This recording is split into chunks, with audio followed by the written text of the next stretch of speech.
L'agenda pour cette petite session est d'abord une petite introduction sur les imageries, et puis après parlera plus spécifiquement des images orientées, ce que c'est, quelles sont ses particularités. Ensuite, on va voir comment on peut exploiter et gérer cela dans ArcGIS.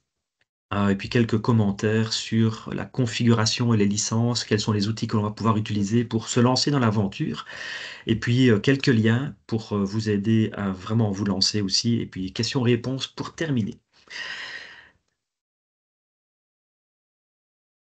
Alors, d'un point de vue imagerie, ben, Esri offre de nombreuses capacités, hein, et on peut supporter des imageries qui seraient générées au départ d'avions, de drones, de satellites, de mobile mapping, de caméras ou de smartphones, tablettes. Donc tous ces appareils peuvent capturer des images de différents types, que ce soit des images de couleur RGB, des images éventuellement noir et blanc, des images stéréo, lidar, radar, multispectrales, multidimensionnelles, hyperspectrales. Donc on a vraiment une très large gamme de produits que l'on peut ingérer, gérer et visualiser, exploiter dans ArcGIS, et y compris cette catégorie un peu particulière qui sont les images et même les vidéos orientées. Alors, tous les formats d'images vont pouvoir être exploités dans ArcGIS au sein de la plateforme, que ce soit ArcGIS Online, ArcGIS Pro, ArcGIS Enterprise, même dans des applications web et mobiles éventuellement. Et pour divers usages, que ce soit simplement pour la visualisation, utilisée en fond de plan, pour faire de l'analyse de terrain, pour faire éventuellement faire de l'extraction d'informations par la détection d'objets ou la classification de pixels. On peut faire des analyses statistiques et autres. Donc voilà, c'est vraiment très très varié, et donc ArcGIS propose une large palette de fonctionnalités pour arriver à vos fins. Alors, d'un point de vue des images orientées, oui, ici, euh, c'est quoi? C'est d'abord une catégorie d'images qui sont essentiellement différentes de ce que l'on a l'habitude d'utiliser dans ArcGIS, qui sont des images qui sont prises verticalement de haut en bas, hein, donc qu'on appelle plus techniquement nadirales.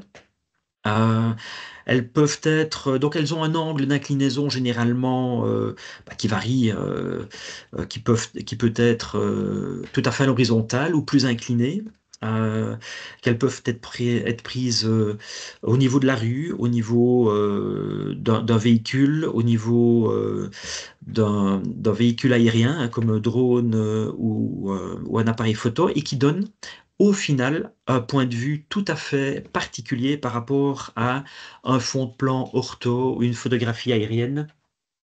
Et, euh, et donc, on a la possibilité de pouvoir exploiter vraiment toute cette grande variété d'imagerie au travers des images orientées.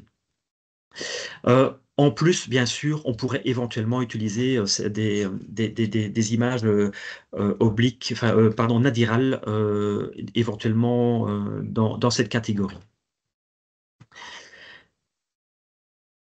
Alors, pour l'exploitation, ça passe au travers de ce que l'on nomme un jeu de données d'imagerie orientée.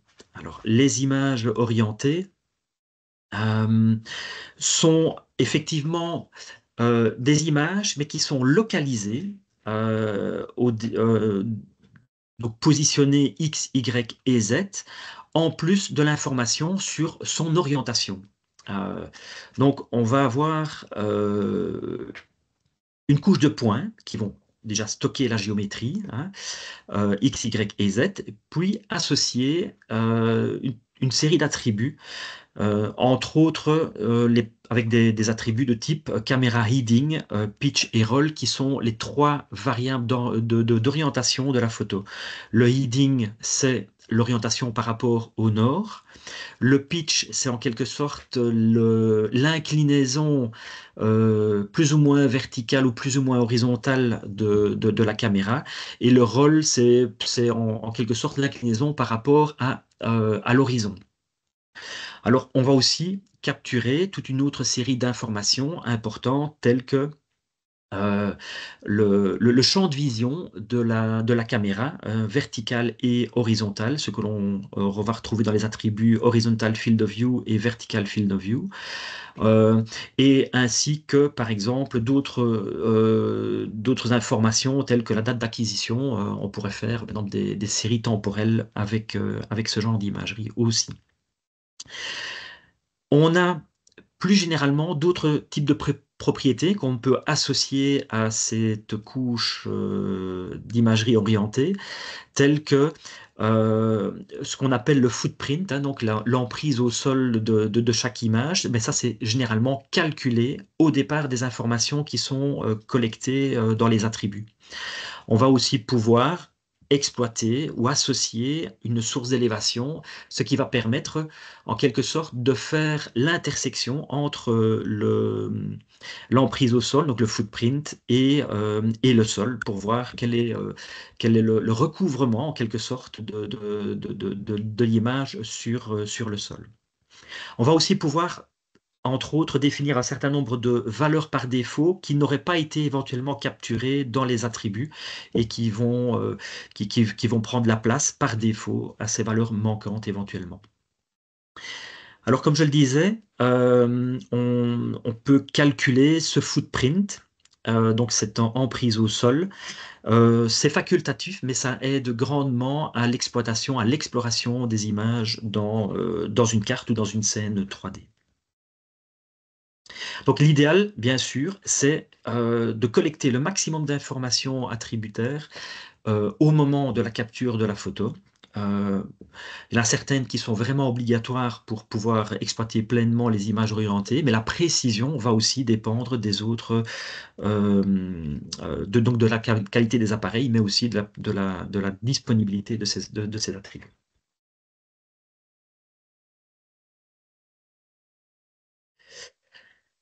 Alors, pour l'exploiter, on a à notre disposition un certain nombre d'outils dans ArcGIS Pro qui vont pouvoir permettre de générer, de charger des images, éventuellement de les publier vers la plateforme ArcGIS, qu'elle soit Enterprise ou online.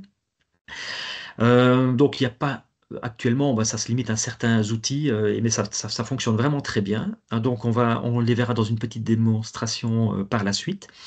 Il est à noter que pour gérer les images orientées, il vous faut une licence d'un niveau standard ou advanced d'ArcGIS Pro et ça démarre à partir de la version 3.2. Euh, Quand vous aurez l'envie ou le besoin de publier et donc d'exploiter plus largement au travers d'applications web vos images orientées, vous pouvez les publier sur ArcGIS Online ou sur un ArcGIS Enterprise de version minimum 11.2. Euh, donc oui, les outils que l'on va voir, bah, c'est premièrement l'outil de création d'un jeu de données imagerie orientée. Ça va créer une structure vide dans laquelle on va pouvoir charger des images à l'aide d'un second outil. Et puis éventuellement de calculer le footprint, donc l'emprise au sol des images, et pour une meilleure exploitation, comme je l'ai dit précédemment.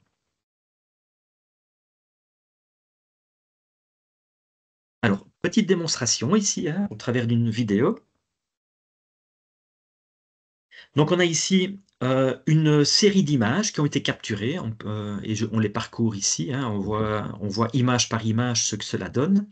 Il y en a environ 2000, et associées à ces images, nous avons un fichier de métadonnées, ici au format CSV, c'est le format idéal pour les charger, qui reprend pour chacune des images le nom, mais aussi sa coordonnée X, Y, Z, la date d'acquisition, les angles, le caméra heading, pitch et roll, ainsi que, par exemple, les informations d'ouverture de la caméra, hein, donc horizontale et verticale. Alors, on est dans ArcGIS Pro, version minimale 3.2, et on va pouvoir ouvrir la boîte à outils euh, avec des fonctionnalités de conception et de gestion. Donc ici, on va exploiter le premier outil de création du jeu de données d'images orientées.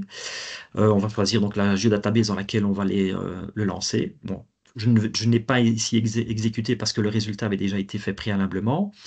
On a donc après ça le second outil qu'on va lancer qui va aller permettre de spécifier le jeu de données d'imagerie orientée dans lequel on va charger les images, le type ou la catégorie d'image, si c'est orienté Nadiral 360 et autres. Et on va pointer vers le fichier CSV qui possède toutes les métadonnées. Après exécution, on va visualiser sur la carte les points qui ont été reprojetés sur la carte au départ de ces métadonnées. Bon, ici, on va pouvoir voir voilà, le résultat dans la table d'attributs. On a chargé tout. Vous noterez aussi qu'on a le chemin d'accès, le quatrième ou cinquième champ, vers les images pour pouvoir les visualiser, les exploiter dans ArcGIS Pro. Troisième outil que nous allons utiliser est celui du footprint. Alors, sur base justement des angles de vue, de l'ouverture hein, de la caméra qui ont été chargés dans le tableau des métadonnées, on va générer ces emprises au sol. Et ça, et ce on voit finalement, c'est une forme de triangle pour chacune des photos. Donc selon l'angle d'ouverture de la photo et les distances minimales et maximales que l'on estime pouvoir voir sur la photo. Ici, les valeurs par défaut ont été choisies, je pense, de 2 mètres à 40 mètres. Alors voilà, une fois qu'on choisit dans la table de contenu de la carte le jeu de données, on a un ruban qui propose une série de fonctionnalités, dont un outil d'exploration d'images. En cliquant quelque part sur la carte, on ouvre finalement l'explorateur, le viewer, des images orientées et qui nous visualise, qui nous montre la photo ou l'image qui est la plus adéquate par rapport à la localisation sur la carte. Ce qu'on peut voir ici aussi, c'est l'exploitation d'un outil Map Image Location qui permet de cliquer à la fois soit dans la carte, soit dans la photo ou dans l'image, et de voir la localisation associée, soit dans la carte, soit dans la photo. On a aussi toute une série de fonctionnalités, par exemple pour visualiser l'ensemble des footprints ou simplement le footprint courant.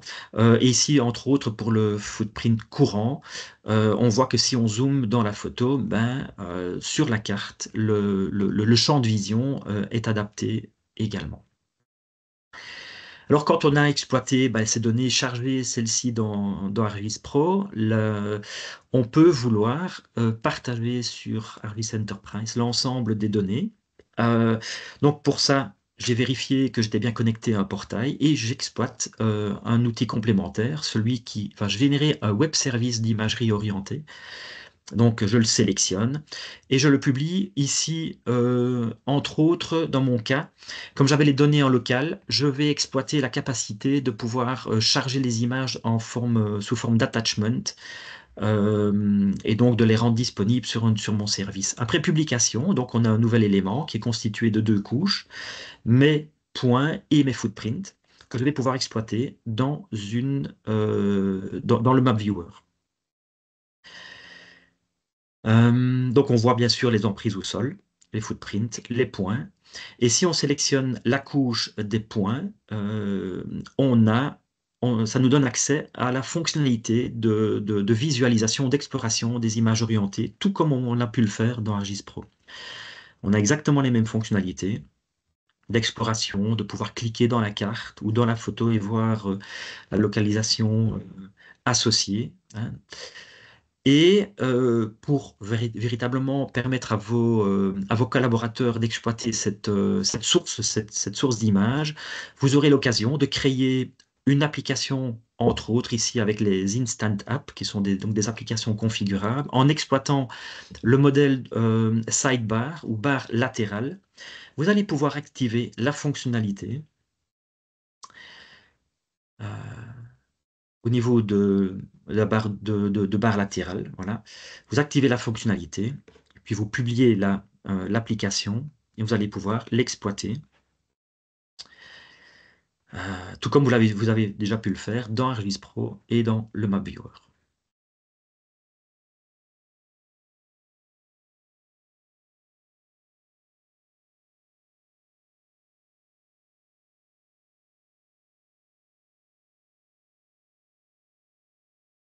Alors vous noterez aussi les triangles en bleu.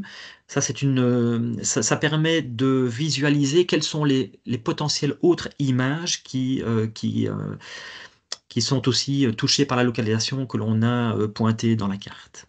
Ici, c'est une exploitation dans une scène en 3D, hein, donc ça passe aussi par l'intermédiaire d'une Instant App 3D, et voilà, et ça permet aussi de visualiser cette fois-ci le champ de vision en 3 dimensions dans cette scène. On voit que ce n'est plus simplement un triangle projeté sur le sol, mais un véritable trapézoïde qui est visualisé.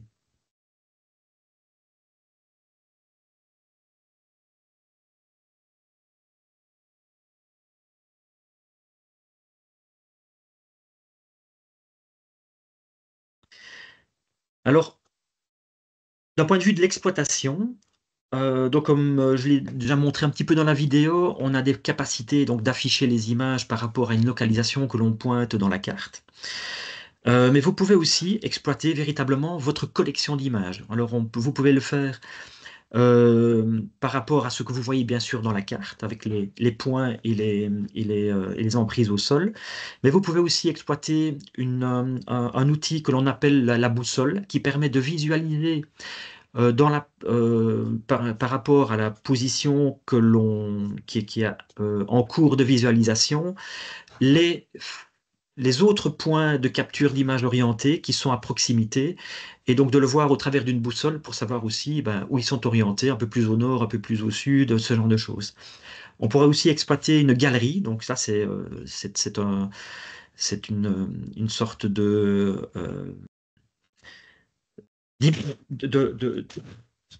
excusez-moi.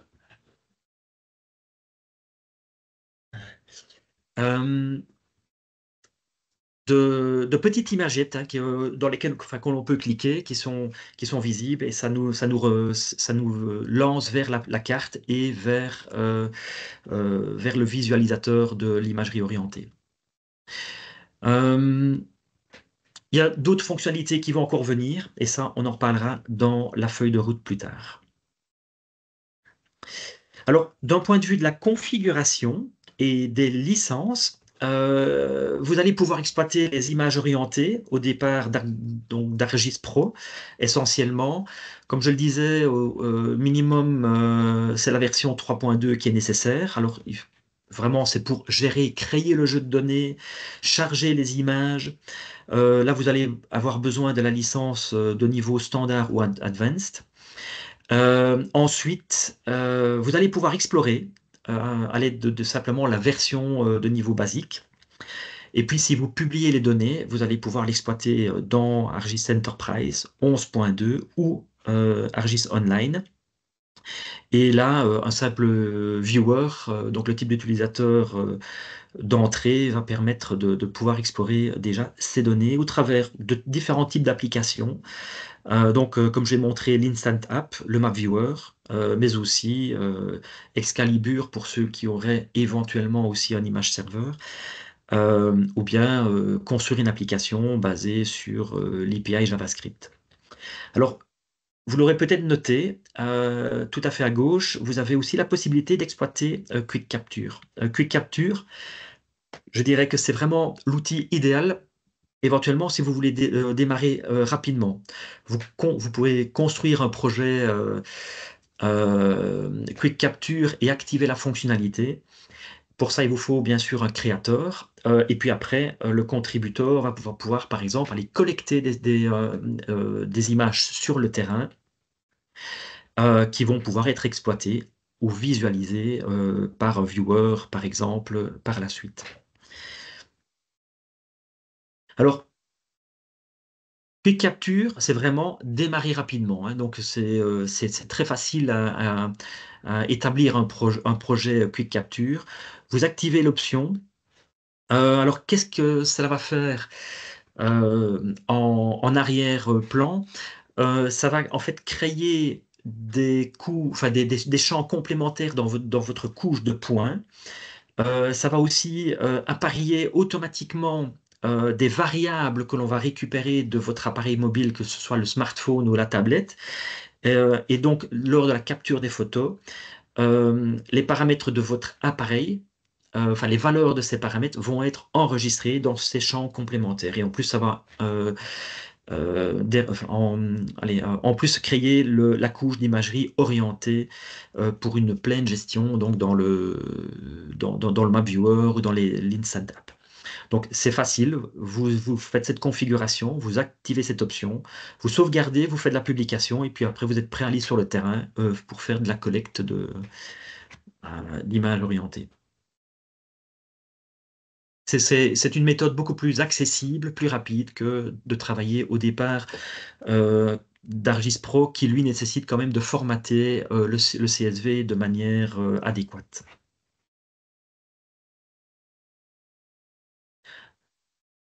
Donc, au niveau des outils capables d'exploiter les images orientées, comme on l'a montré déjà, c'est les Instant Apps. Mais si vous avez, par exemple, un Argis Indoor, hein, qui est notre outil de cartographie intérieure dans les bâtiments, vous pouvez aussi explorer des images orientées de l'intérieur des bâtiments. Pour ça, je vais peut-être lancer ici. Ici, je coupe le son, mais ça permet, par exemple, euh, d'exploiter ceci. Je crois que j'ai stoppé la vidéo, pardon. Voilà.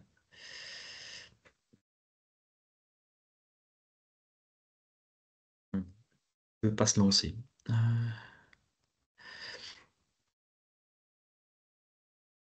Bon, ok.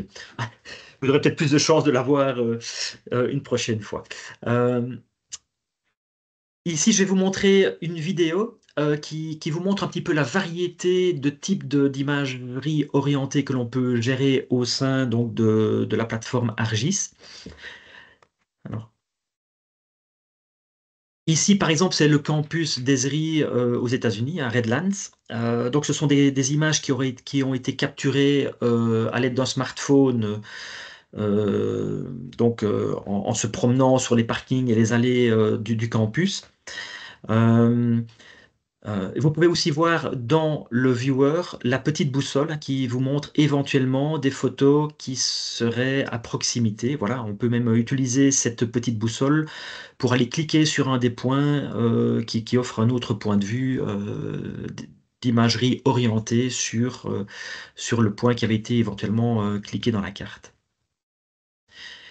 Ici, c'est un exemple de série temporelle. On a cliqué par exemple au centre du bâtiment et il a pris un point de vue pour charger l'imagerie orientée la plus récente et on va pouvoir parcourir, remonter le temps pour voir comment ce bâtiment a été construit et dans quel état il se trouvait au fur et à mesure du temps. Et il cherche la photo la plus proche de l'orientation qu'on en avait initialement, parce que c'est un des paramètres qu'on a choisi lors de la navigation, en essayant quand même de trouver toujours une photo qui couvre le point de vue que l'on avait cliqué dans la carte initialement. Troisième exemple, Ici, on est plutôt dans une inspection de différents points de vue d'un château. On voit toujours la boussole, hein, qui permet aussi de voir le nombre de points de capture des imageries orientées. On peut l'utiliser pour naviguer autour de ce bâtiment, de ce château, et donc d'explorer ainsi l'état, par exemple, des toitures.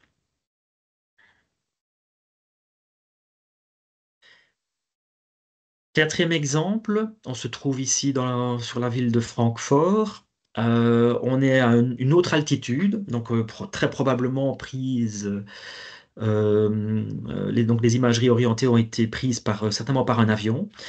Euh, et vous pouvez voir là, cette espèce de galerie, hein, le bandeau tout en bas de l'outil d'exploration, hein, qui permet donc de cliquer sur des images.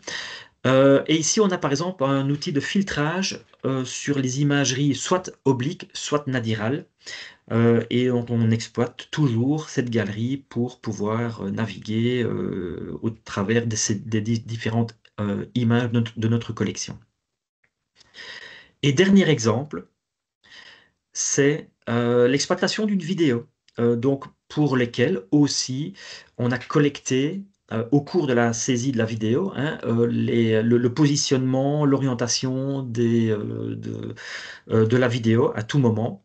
Et donc on peut naviguer dans la carte, toujours bien sûr en cliquant au minimum dans l'espace des empreintes au sol.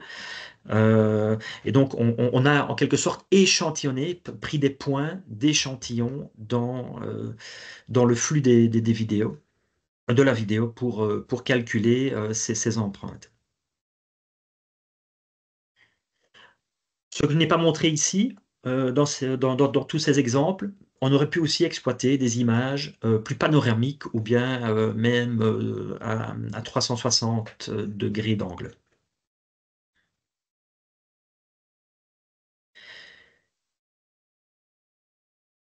Vous avez vu dans les petites démonstrations, globalement, les fonctionnalités qui sont disponibles jusqu'à maintenant. Euh, mais avant d'aborder ce qui est à venir et ce que Esri nous prépare pour 2025, il est quand même important de noter que les imageries orientées sont actuellement fournies suivant deux ensembles de fonctionnalités. Euh, il faut savoir que déjà en 2017, Esri proposait un ensemble d'outils que maintenant on qualifie enfin d'image orientée classique. Ça se faisait au travers d'un Nadine et d'une boîte à outils qu'il fallait télécharger sur Argis Online. euh, et qui couvre bien sûr toutes les versions, hein, depuis Argis Pro 2 points quelque chose, 3.0, 3.1, 3.2, 3.3, 3 et même 3.4 actuellement. Donc ça fonctionne toujours. Et c'est pleinement fonctionnel. Ce que je veux dire par là, c'est que il offre actuellement plus de fonctionnalités que, que ce qui est présent, que la solution qui est présentée à droite. On aura là-dedans, enfin, on peut déjà y retrouver des possibilités même de projection d'entités dans l'image orientée. euh, à des fins d'inspection, par exemple. On peut exploiter des outils de mesure. Euh, donc, quand je disais de projection, ouais, c'est la surimposition. Euh, voilà. Alors, à noter que quand les fonctionnalités de la nouvelle solution couvriront l'ensemble des fonctionnalités disponibles dans la version classique, eh ben, la version classique sera retirée. Alors, on peut, je pense, estimer que ça se passera au cours de l'année 2026. Alors, il y a maintenant une nouvelle capacité intégrée dans ArcGIS, et c'est d'ailleurs ce que j'ai montré au travers des démos. Donc, c'est apparu en fin de l'année 2023 et depuis, il y a déjà eu enfin, quelques mises à jour au travers des mises à jour d'Argis Pro au courant de cette année-ci, mais aussi des portails Argis Enterprise et online. Euh, on, on peut aussi bien sûr exploiter le SDK de JavaScript pour éventuellement faire quelque chose de beaucoup plus personnalisé. Donc pour le moment, ben, on peut déjà exploiter des images à 360 degrés, panoramiques, des photographies obliques ou aériennes. Voilà, avec un certain nombre de fonctionnalités, comme par exemple euh, ce que j'ai déjà montré, comme voilà, la synchronisation entre ce qu'on voit dans la carte et l'imagerie, la boussole, la galerie et ce genre de choses. Alors pourquoi avoir changé de technologie? Ben, euh, l- la raison essentielle, c'est véritablement pour pouvoir offrir à vous, hein, clients, une solution beaucoup plus robuste parce que c'est une équipe de développement plus solide qui est là derrière, c'est beaucoup plus testé au travers de toutes les intégrations, portail online, de toutes les applications, Map Viewer, Instant App, Experience Builder qui vont venir. Et c'est aussi un engagement pour cette technologie à plus long terme. Et alors, surtout, le gros changement, c'est que la version classique n'était pas supportée, était fournie en quelque sorte telle qu'elle, hein. Et donc, s'il y avait un bug et tout ça, voilà, il fallait ça ne passait pas par les canaux officiels, c'était plus long à résoudre, même si ça fonctionnait très bien. Ici, c'est un outil qui sera pleinement pris en charge par l'équipe du support. Et ça ne nécessite non plus le téléchargement d'un add-in ou d'une boîte à outils. Voilà. Alors, qu'avons-nous déjà aujourd'hui? Comme je le disais, la possibilité de travailler avec des images nadirales, obliques, horizontales, à plus faible champ de vue, mais aussi maintenant panoramique 360 degrés. D'un point de vue des options de stockage actuellement, ben, on peut travailler en local ou sur répertoire partagé, mais ça c'est uniquement dans ArcGIS Pro. Par contre, si vous voulez partager des données au travers du portail, vous allez devoir actuellement euh, partager ces imageries orientées dans un stockage cloud, style Amazon ou Azure, ou bien exploiter la capacité de charger les données en tant que pièces jointes dans la couche de points. À venir, là, nous aurons la possibilité de stocker directement dans ArcGIS Enterprise ou d'utiliser les tile services. D'un point de vue des applications, donc on les a déjà parcourues. Ce qui va venir en 2025, ça va être surtout la possibilité d'avoir un outil, un widget dans Experience Builder. Alors, si vous avez peut-être déjà observé jusqu'à maintenant l'existence d'un widget dans Experience Builder, c'est celui qui est exploitable pour la version classique des images orientées. Mais pour la nouvelle version intégrée, c'est encore à venir. Dans les outils d'exploitation ou d'exploration, on a l'outil de navigation, la galerie, la possibilité de faire l'overlay, donc c'est-à-dire la superposition d'entités. Oui, uniquement dans le web pour le moment, mais ça viendra aussi dans ArcGIS Pro. On aura la capacité donc, de réellement collecter des entités, de digitaliser des objets dans les images orientées, de faire des mesures et de faire de la surimposition dans le mode 3D. D'un point de vue de la gestion, on a bien sûr l'outil, enfin la boîte à outils que j'ai montré dans ArcGIS Pro. On a déjà la capacité de générer un jeu de données d'imagerie orientée pleinement fonctionnel au départ d'un projet Quick Capture. On aura également la capacité de le faire en 2025 au départ d'un projet de Survey 1, 2, 3. Et pour ceux qui exploitent SideScan, donc pour de la gestion de drones, enfin plutôt du traitement de drones, on aurait aussi la capacité de publier un jeu de données d'imagerie orientée, en plus des autres produits que SideScan permet de générer.